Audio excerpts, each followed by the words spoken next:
Do you want to start? Welcome, everyone. We're really excited to have Dr. Jeannie Kahwajy leading this webinar today. If you have started or are thinking of starting a DI project or initiative at your club or association, you'll probably need to have several key interactions with various stakeholders like the board, the staff, the volunteers, and other members. And all of those interactions will involve some form of influence and decision making. Dr. Jeannie Kahwajy has spent nearly 2.5 decades studying the science behind effective interactions and how improved interpersonal and group interactions can influence decision making, execution, and realizing the full potential of teams. Dr. Kahwajy founded and heads the management consulting firm Effective Interactions, where she helps coach executives and leaders around the world on her innovative communication and social interaction theories. We're really pleased to welcome her here today and to learn more about how we can all use effective communication and interpersonal influence to bring about the necessary changes in our sport. The floor is all yours, Oh, Dr. thank you, Kahwajy. Raju. Thank you so much, Raju and Monica, for facilitating this um, and for the lovely introduction and inviting me here. Very nice to be here. I love the sport of curling, and I love the title that was chosen for this, Wanting to Deliver. And when I was thinking about curling, it actually is what I'm going to call right now a very receiving sport, a very receptive sport. So you notice the title, the subtitle, The Science of Interpersonal Interaction and the Power of Receiving. So would you believe that we can all choose to be receptive or unreceptive as we're doing almost anything else? So if you think about curling, you have the skip who's going to invite and ready to receive the thrower's stone, right? And then you have the two sweepers, one or two sweepers that are in response, receiving what the thrower threw, right? The rock, and they're receiving it and trying to figure out how to best respond. So I'm going to talk about how those same skills we can copy and paste into our interpersonal interactions and how powerful they can be, and how we rely so much on something other than how we're being or a receptive way of being toward others. And that's the key to success. So about communication, you've probably heard that actions speak louder than words. But what if I told you there's something that speaks even louder than actions? What would that be? Likely something very powerful and not something that you can see visually, but you actually can feel. And so what that is our intentions.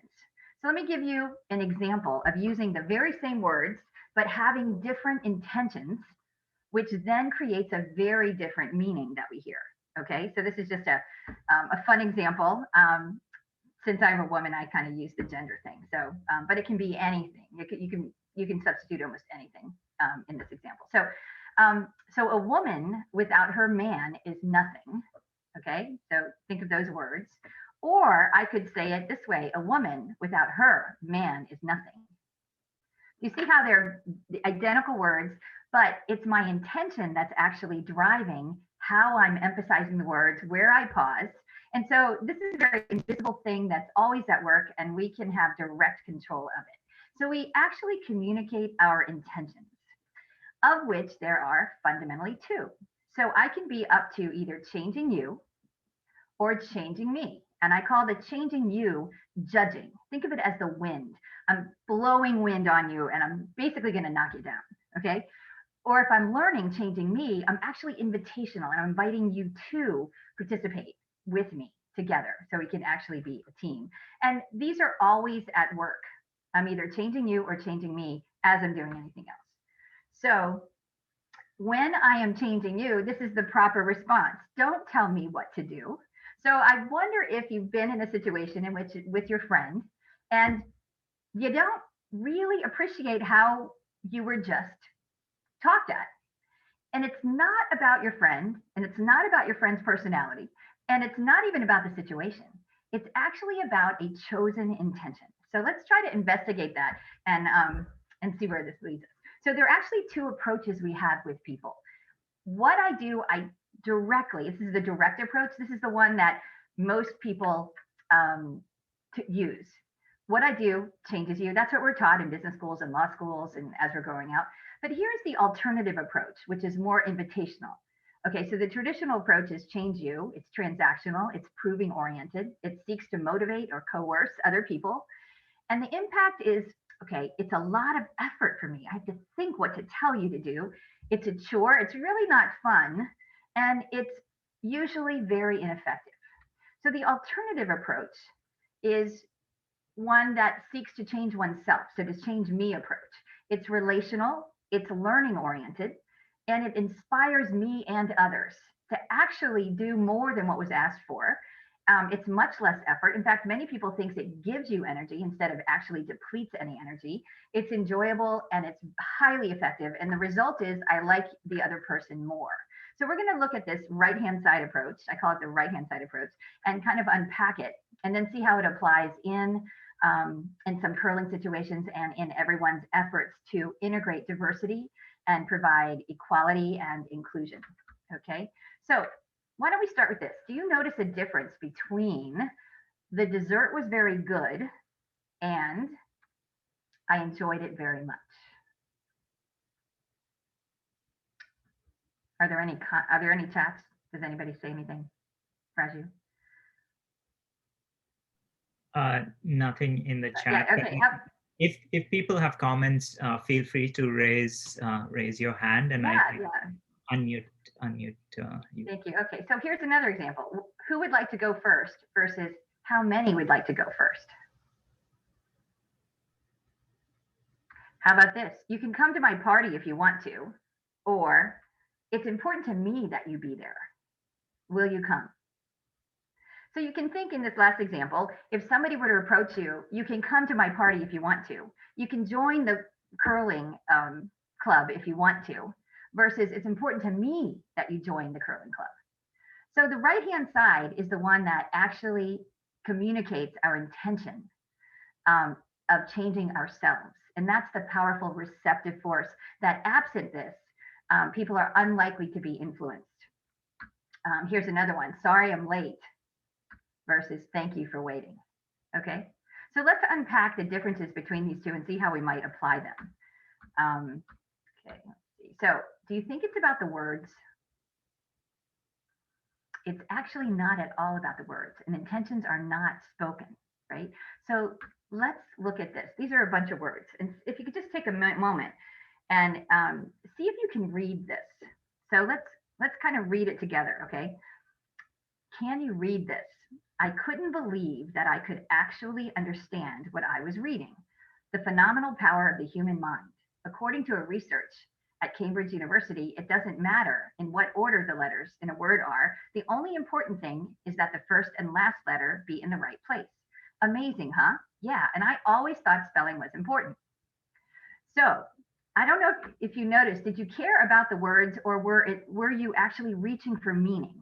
Were you judging the spelling, or were you learning, which means reaching for the meaning even in the midst of imperfect spelling? Did you focus on what the writer was throwing at you, or were you focusing on how you could catch it and make sense of it? So we all have, this is my proof to you all, that we all have this innate ability to be receptive, especially when our desire is actually bigger than our fear. So this can show up when I am trying to meet expectations, is a fearful way of approaching, versus when I'm expressing what my imagination is and offering that as my want. And that is also an example of the difference between controlling, forcing others if I'm fearful and I have expectations of you, versus if I am inviting you to or sharing with you my want. So we can develop the skill or focus as our reflex in all of our situations, and we naturally reach for this receptive way of being when we're in a crisis, but we can just skip the crisis. So think of yourself in a water and you're drowning and somebody's walking by. Do you size them up and say, you can save me if you want to? Okay, do we do that? Or Do we say, help? No, I need you. No, how can I help you? What to save me? Right. And so that's really what we have to go to, that extreme. And there's only actually two. I'm either, please help me. Okay. Please help me. Or you can do something if you want to. All right. And those are the two states of being. So we're going to really have to shift our focus. And when we do so, we're going to see interactions differently. So this is actually how birds see the world. Okay. So that's what we're going to try to do in this short presentation. So Albert Einstein had this quote: everything has changed since the atom was split, except the way we think. So we have to think anew. So this please go along with me in how I have constructed a slightly shifted different way of thinking and how that could change a lot about our world and our interactions. So the focus is actually on the space in between. So it's how we affect each other. And even more powerfully, this is kind of an engineering approach, how we can affect each other. So can you imagine having somebody not want to help you, and then you approach them in a certain way, and by the end, they want to help you. So we have an enormous effect on other people in terms of inspiring them to want to do something. But it's a little tricky because we can't inspire and control at the same time. Okay, so let's see. So I often ask this question: who is in a position to go first? Well, the answer to this question is the person who has a desire, the person who has an interest in wanting the situation to be different. And one of the most prevalent and important situations that I think we've all finding wanting to be different is to have more diversity in the clubs and organizations and just in the worlds that we live in. And yet we gravitate towards similarity or to familiarity. And I'm going to talk about that in a moment. Okay. So this is the big question: who's in a position to go first in order to invite what I call a status quo upgrade? So status quo is what I have now. An upgrade is basically anything that I see as an improvement to the status quo.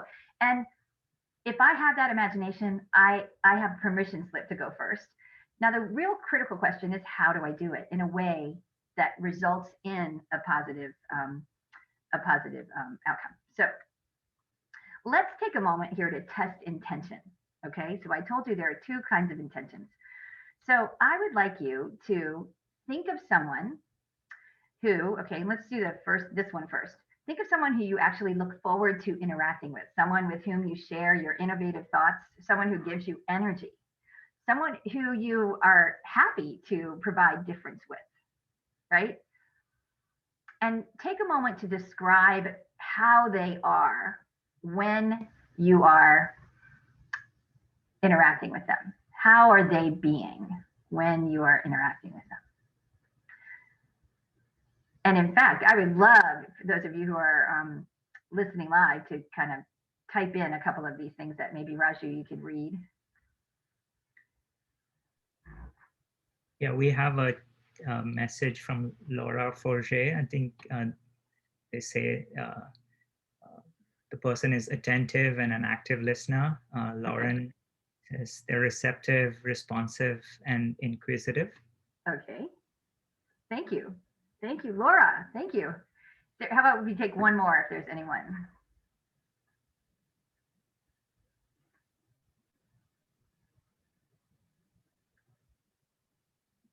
Jennifer says they're engaged. Okay, engaged, right? And so now let's do the other one, okay? So think of someone now who you usually don't look forward to interacting with, someone who is difficult to share innovative thoughts with, and someone that actually drains your energy. Take a moment to describe how that person is being. Now, interestingly, it could be the same person, just at a different time, because we actually make a decision how we're going to be at every time. It's not connected to our personality or our eye color or anything. Okay, it's really about this, where we're focusing. Laura says they're negative and critical. Okay. Thank you, Laura. And close-minded. Again. Oh, yes. Mm-hmm.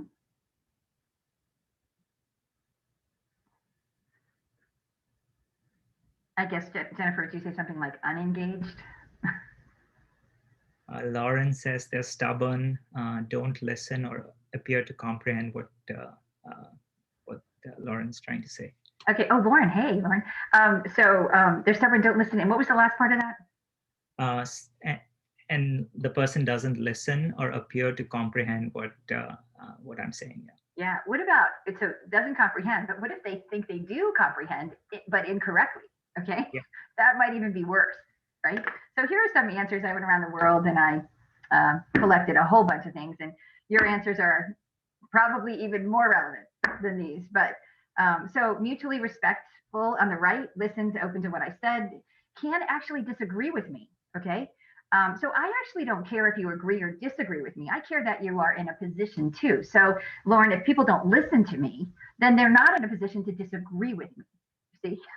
So inquisitive, optimistic, not judgmental, pulls stuff out of me. Have you ever been talking with somebody and you're surprised at what's coming out of your own mouth? You didn't even know you were that knowledgeable or that brilliant, right? And then you walk across the hall and you can't seem to put a sentence together. And nothing in you could have really changed. It's the situation that's changed, right? It's actually the space between you and the other person that has changed in its, I call it wind condition. Okay. In fact, the right hand side is when things are coming out of you that you just are so amazed with. And the left hand side is when you can't seem to put a sentence together. Okay. People might be interrupting you, closed minded, negative, no enthusiasm, prematurely dismissive, critical, judgmental, forcing their beliefs, okay, condescending, quick to anger, and inconsistent. Okay, so we're going to try now. If other people affect us in this way, okay, it's probably logical to assume that we affect other people in this same way, right? So there's an actor observer question that sometimes I ask, which means this. When I am telling you about my idea, I tend to be on the left hand side. But when you're telling me about your idea, I expect you to be on the right hand side. You see? So that's an actor observer difference. And that's part of the trick to realize. And here's an example. Let's say you're going to your parked car in a parking garage and you're walking, you're a pedestrian, and all these cars are whizzing by, and you say, those darn cars, okay? They're in my way as a pedestrian. I should have the right of way. And then you get in your car and you're exiting the parking garage. And all of a sudden, those darn pedestrians should really get out of my way, right?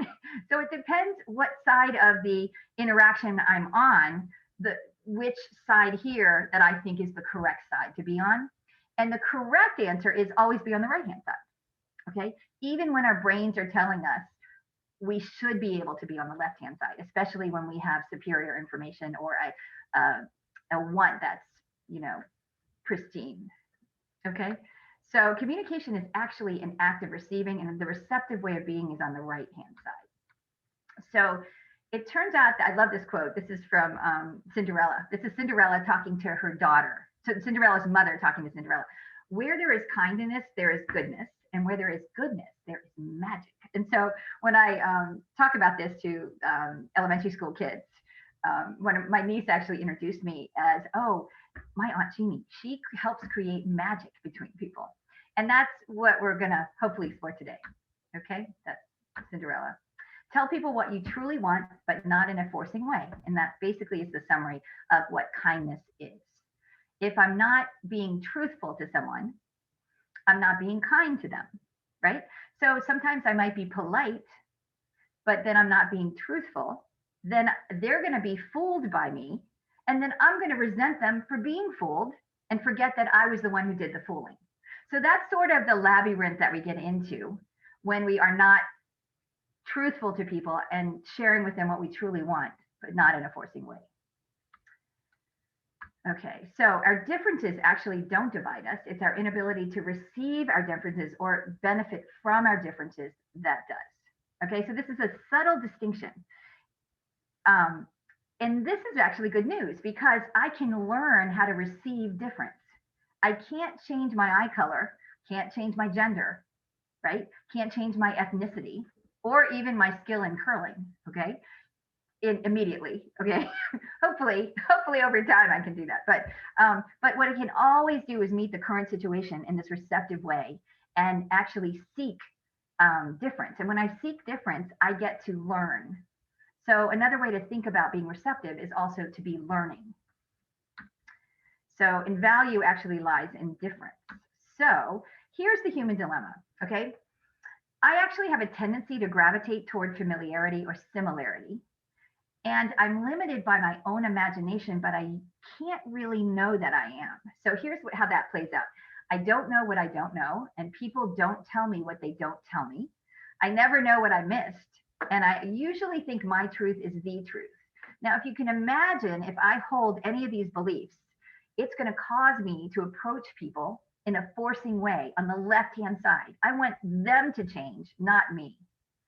So what happens after that is then I see what I expect to see. And then what I expect to see, I actually make happen. And that's actually something called the self-fulfilling prophecy effect. And if we have time, I can go into the science of that. But information, here's the fourth part of this human dilemma that we are all part of.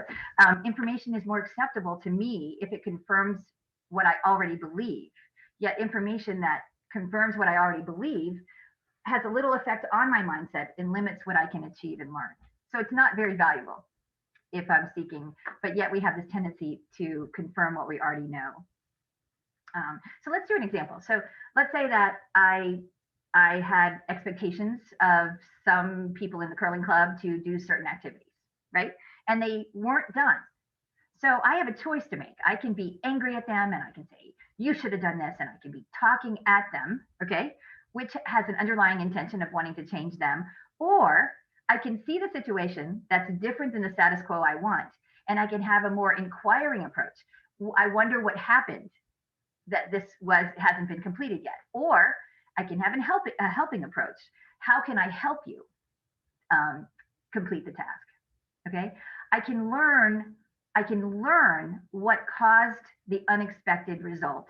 And I can frame myself into that situation and be a helping agent instead of a judger that stands on the outside.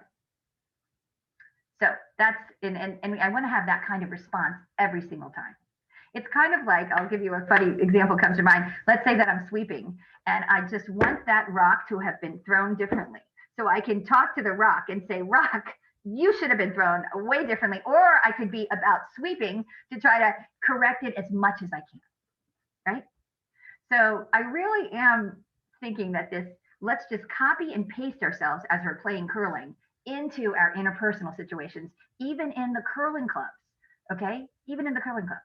So, okay. So it's really about getting the people part right. And a student of mine sent me that. She says, dear God, please give me wisdom to deal with people, because if you give me strength, I will hit them. Okay. So we're going to talk about how to help people want to improve, not to wear ourselves out by yelling at them, in which they probably won't want to improve. So these are some of the guiding questions for my research was why were brilliant ideas and people being prematurely dismissed? You can put different people being prematurely dismissed. What is the mechanism of being heard? Why do squeaky wheels get oiled and nice guys finish last? And I used to have a problem with this nice guys finishing last, except now I make a distinction between nice and kind. And nice is actually worse than being mean. And I'm going to show that to you hopefully in a couple more slides. Okay, so these are some other questions that guided my research. How do we really form our perceptions, update our beliefs, and learn? How do we really, how can a minority or new ideas gain their first supporter? And how do I get people to actually want to be different, right? So I can have them want to be different. I can have people, other people want to be more friendly to people who are new or different. But notice that's my want, okay? It's not, I'm not focusing on my want, not your action. And that's an important distinction, okay? So the meaning of life is actually not what happens to us, but the meaning of life is what happens between us. That's from a book by Martha Dweck, okay? So there's something at play that's actually invisible. And you know, when you see this is a glass, right? And we normally think, so I would ask you, what do you see when looking at this? How would you call this glass? Could we get some responses?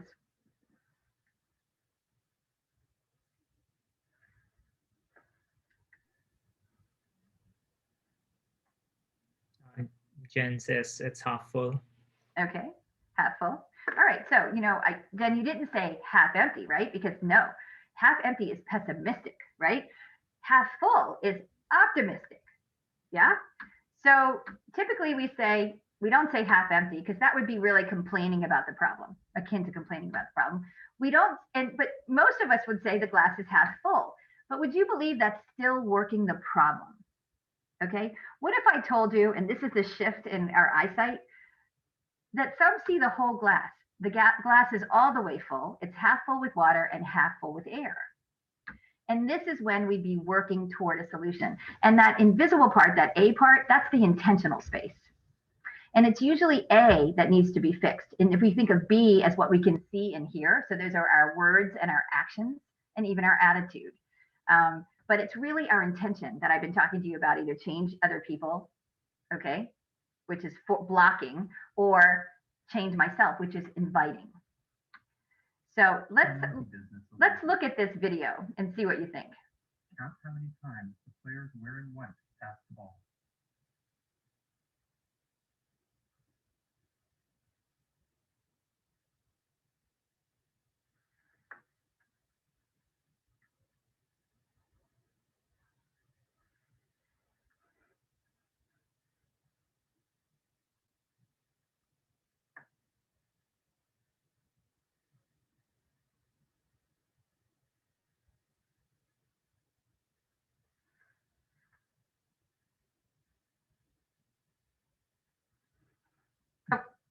Oops. How many did you guys guess? Sorry. Correct answer. How many did you all guess? I counted 12. Laura says she counted 13. Okay. Okay. So there were actually 16. All right. So now let's listen to the rest of the tape. And why I'm showing you this is that we really have to change what we're focused on. Instead of focusing on other people and what they should do differently, we've got to start thinking about ourselves and how we can be different. Okay. In the interaction. Okay. The problem is other people doing that needs to be fixed. But the solution is an indirect one, and it's how I'm being is going to influence you to want to do differently. Okay, so let's see how this works. 16 passes. Did you spot the gorilla? For people who haven't seen or heard about a video like this before, about half missed the gorilla. If you knew about the gorilla, you probably saw it. But did you notice the curtain changing color for the player on the black team leaving the game? Let's rewind and watch it again.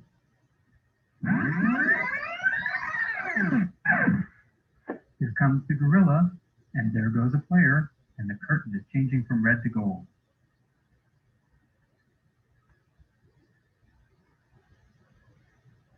When you're looking for a gorilla, you often miss other unexpected events.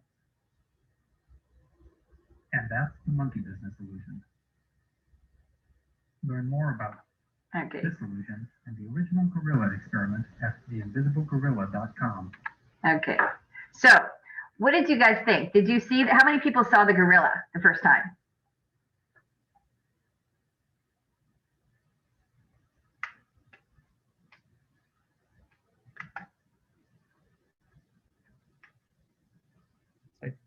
How many? What?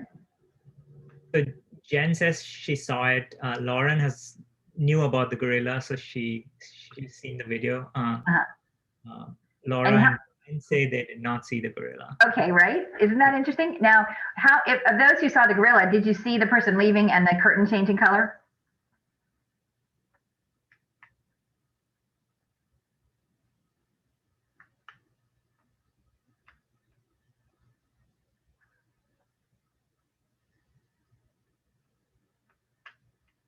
Yeah, some people say they missed the curtain changing color. They saw that the color was different at the beginning and the end, but they didn't see the transition. I've seen it many times. I still miss that too. So here's the thing. We have control over what we focus on, and what we focus on, that's where we're going to put our attention, and that's where our energy is going to go. So if we could more correctly understand where the interventions are that will correct the problem we want to correct or upgrade the status quo in the way that we want to. And it's usually not in the place that we think. So for example, let's say I want to get along with everybody. It's very common for us to say, well, let me focus on getting along. Okay, that's the focus, because I want the end result to be getting along. So I'm going to focus on getting along. But that is not how interpersonal interactions work.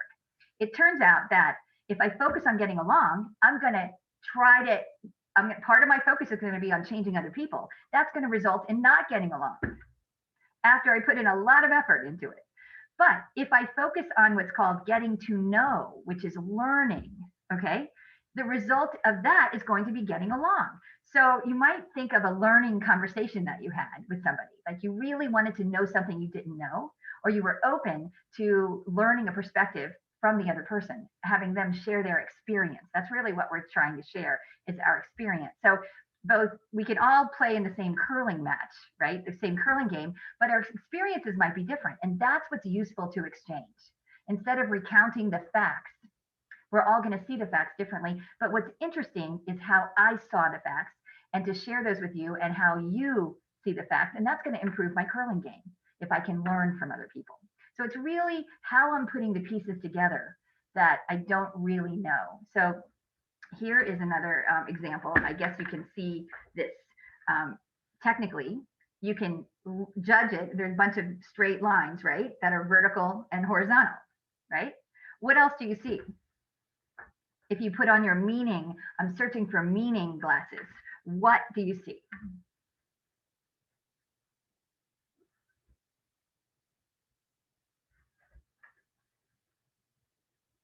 Do we have an answer? How many answers do we have? We have 2 answers, and both of them say it's the letter E. Yeah, like we're going to the eye doctor. I told my eye doctor, what am I in? What business are you in? I said, I'm in the same business you are. I'm in the vision business, okay? What we actually see, okay? And trying to see the invisible. So here's another example. What do you see here? I know it's a little fuzzy. Pretend like you're the eye doctor. 1 or 2, okay? What do you see here? What does it look like? Like an open door. That's also the answer. Door, right? Does anybody see an E and an I in that?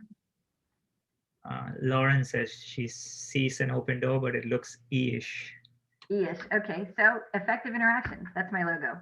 Okay, so when people look at it, I want them to get the experience of what this really means. It's first I see an open door, but if I look again, I can see something that was initially invisible. But I can't do that unless I have this learning mindset, this learning approach. Okay, so I'm going to build this slide real quick. So we came up with this the other day. This is an ice cream cone. Okay, there are 2 ice cream cones. All right.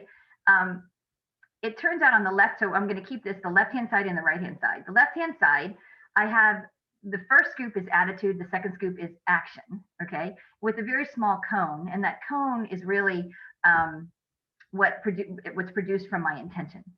So if I have a left-hand side intention, or one that is rigid, that is wanting to change other people, I'm going to be offering people a very small looking ice cream cone in terms of my exchange.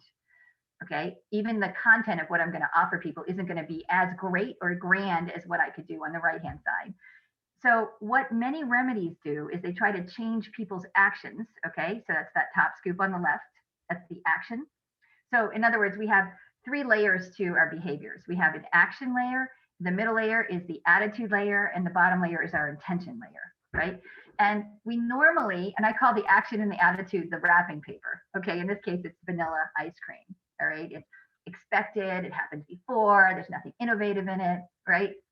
I won't get in trouble for doing it, right? Because this is a legitimate flavor of ice cream, right? So, but what we do is, let's say we want people to change an action or words. So if you have a little kid and you want them to say thank you, right?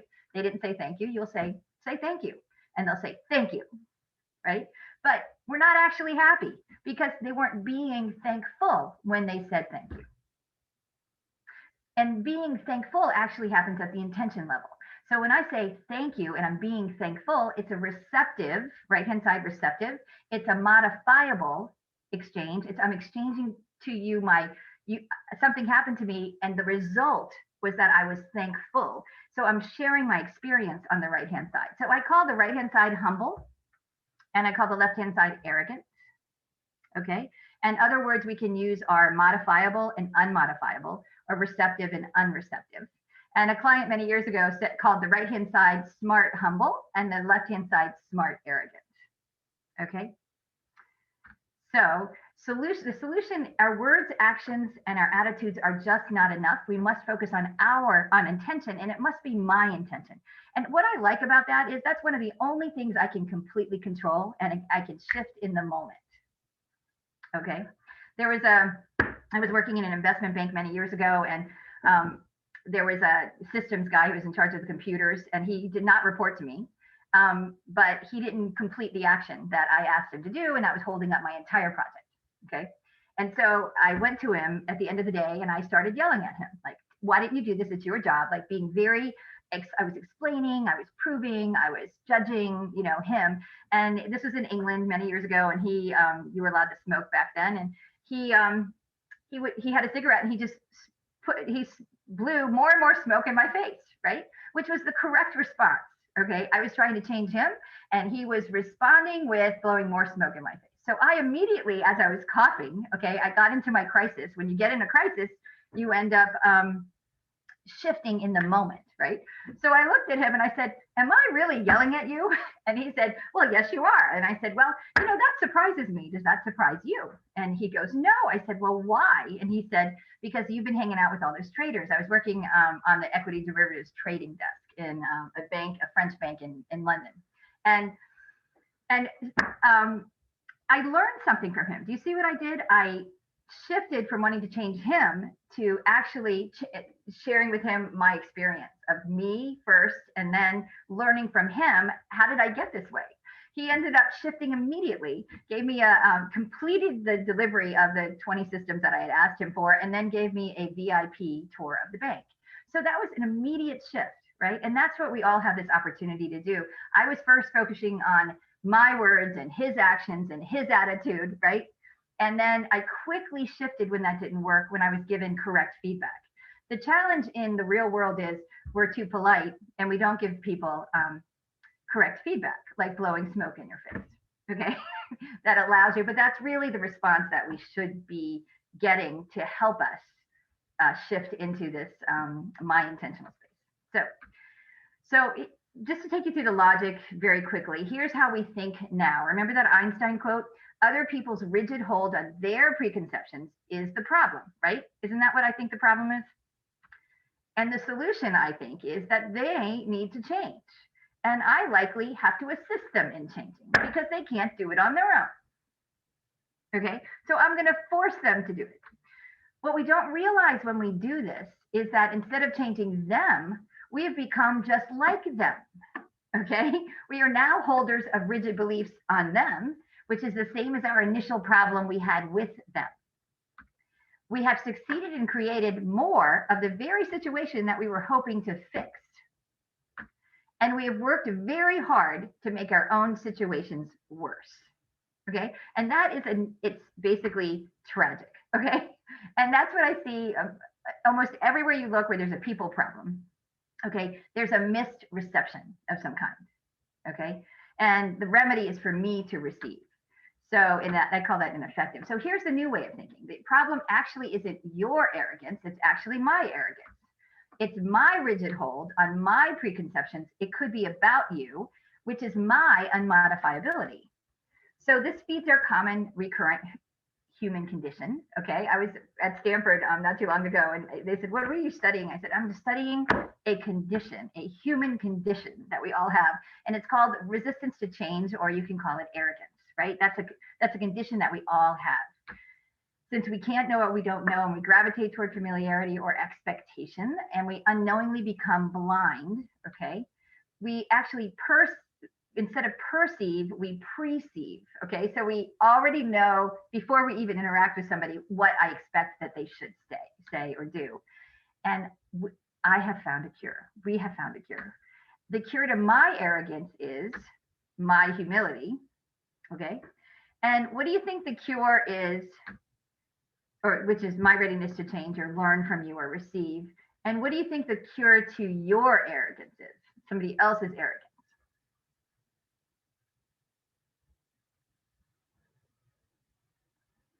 What do people say? No comments yet. Okay.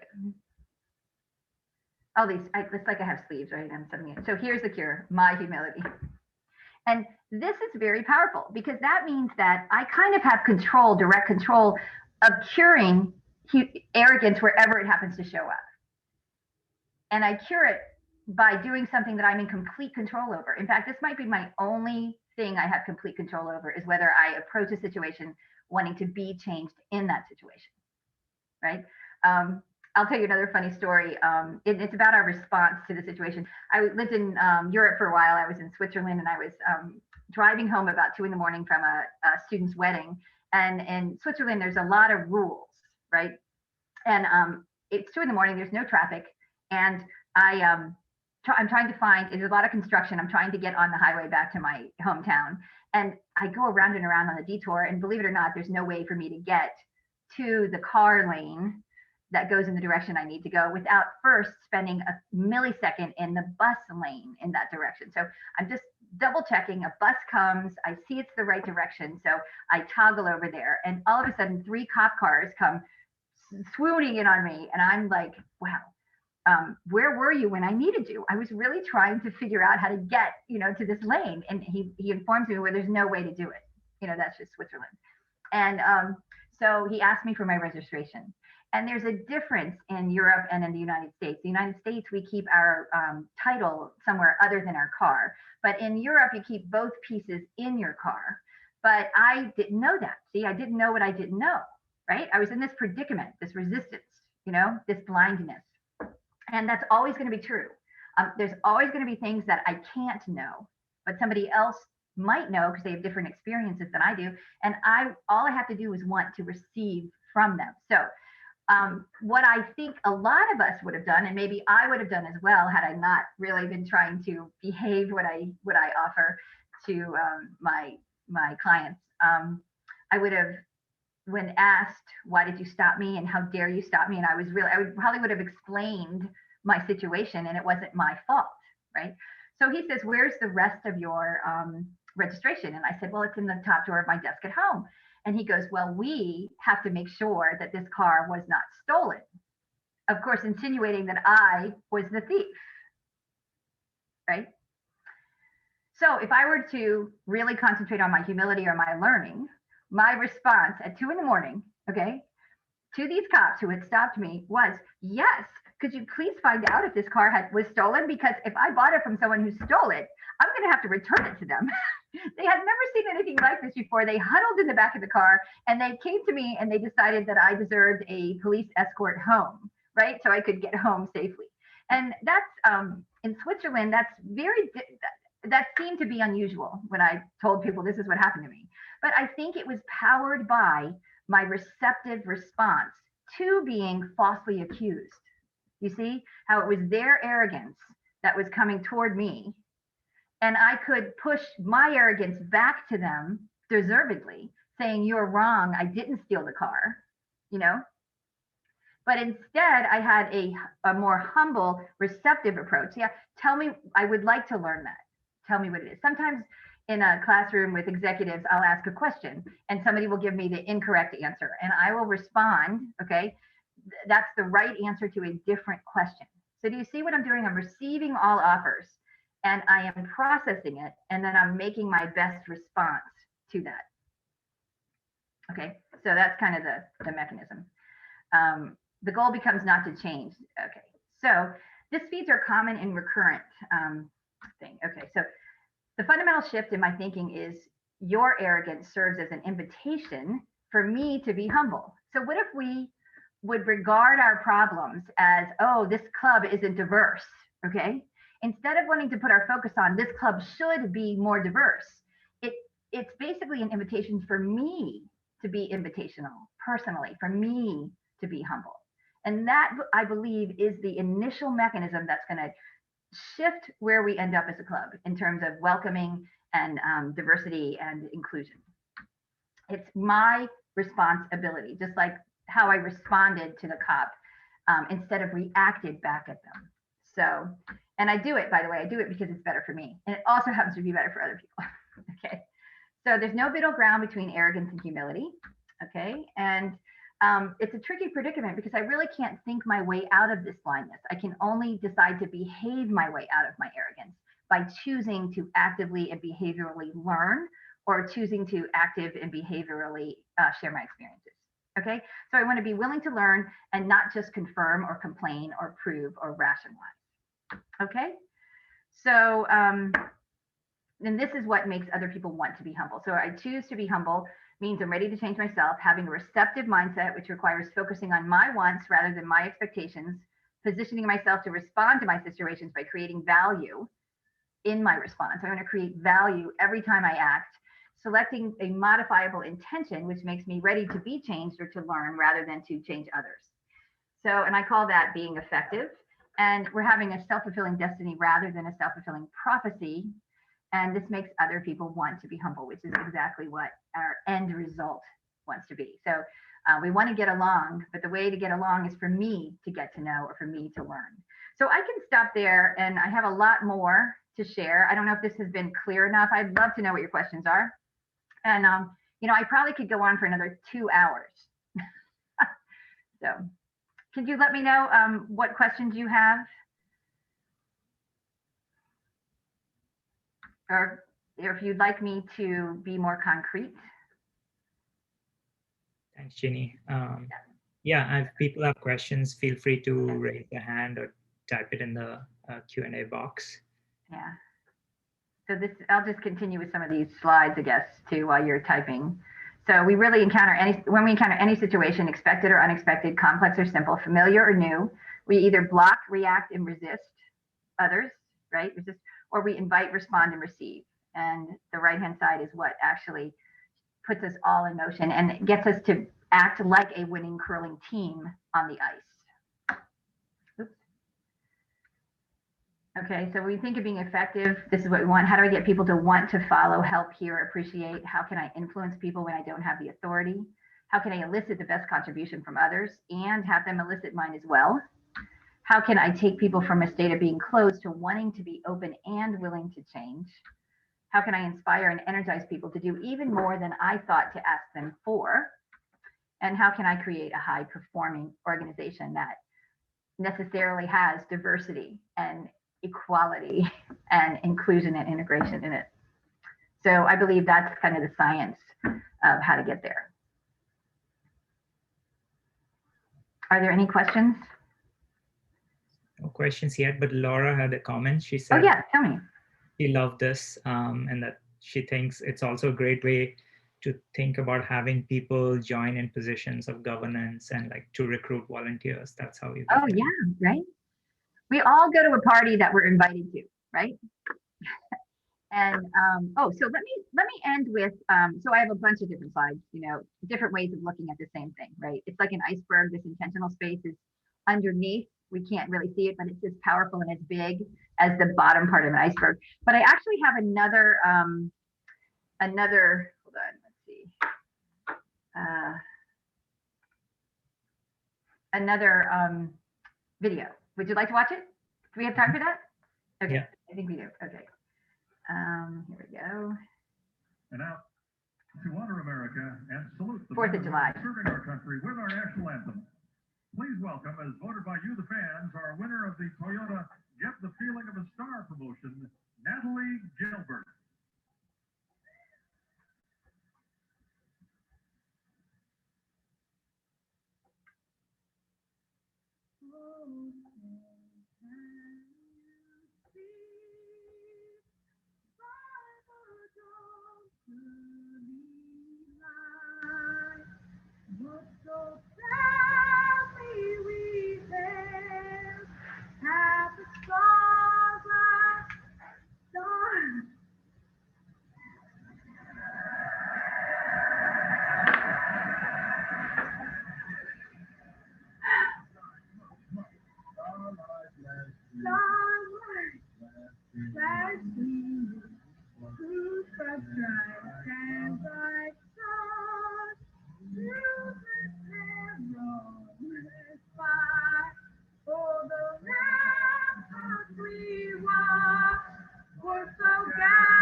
Every time I see that, I cry.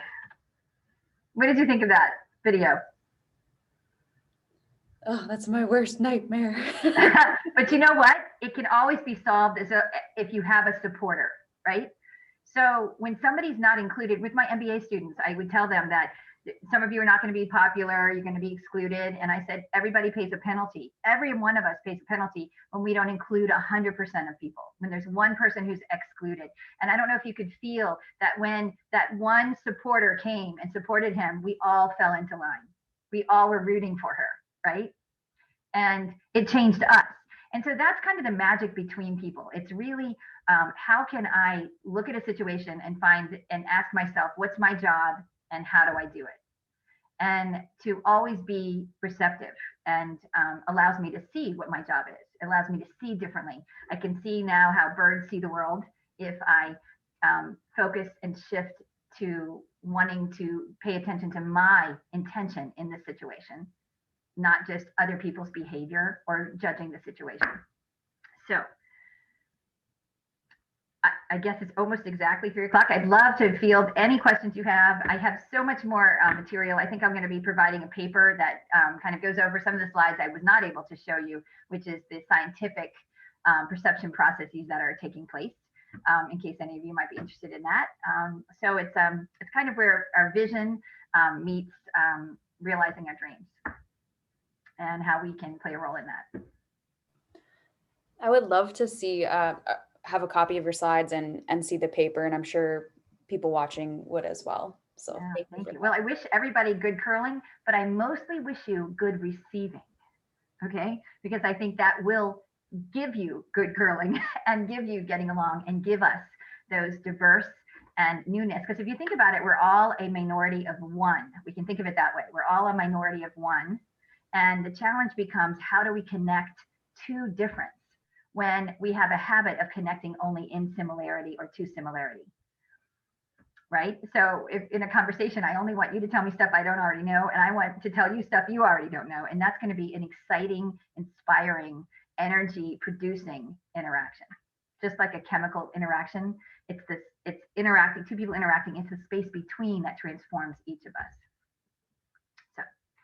Anyway, I've been doing this for a long time, and the story I tell is very different every single time. So anyway, I think you'll have my information, and I welcome your contacting me via email or phone. Thank you. I was going to say, I'm going to have my curling team watch this for sure. And I think this is so important for, working in a DEI space. Like, these skills are so important. So thank you.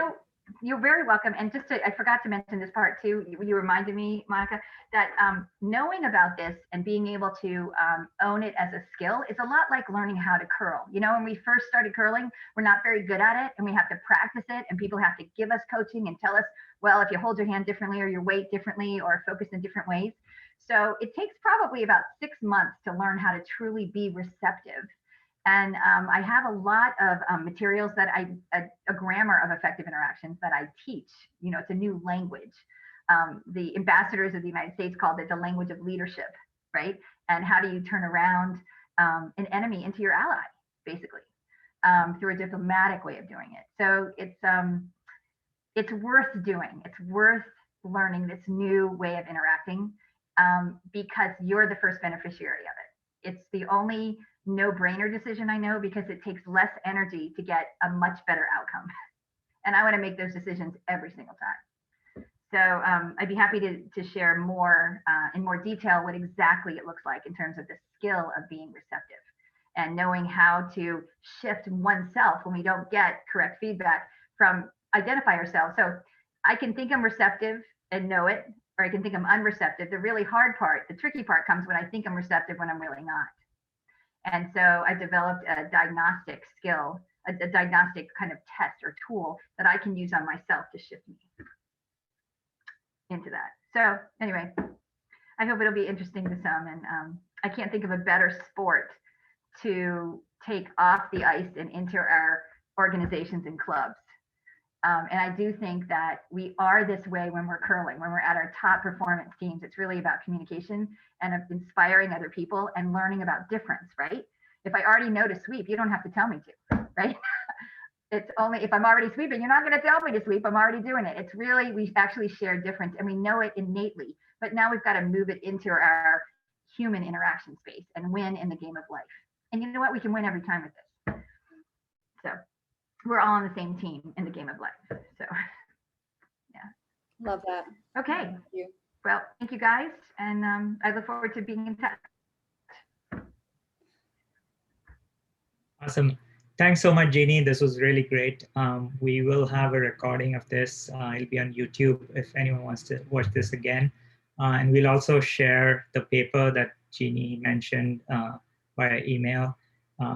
We'll have more awesome webinars in the future, so make sure you sign up for our newsletter and follow us on Facebook, Twitter, and Instagram. Thank you so much. Thank you.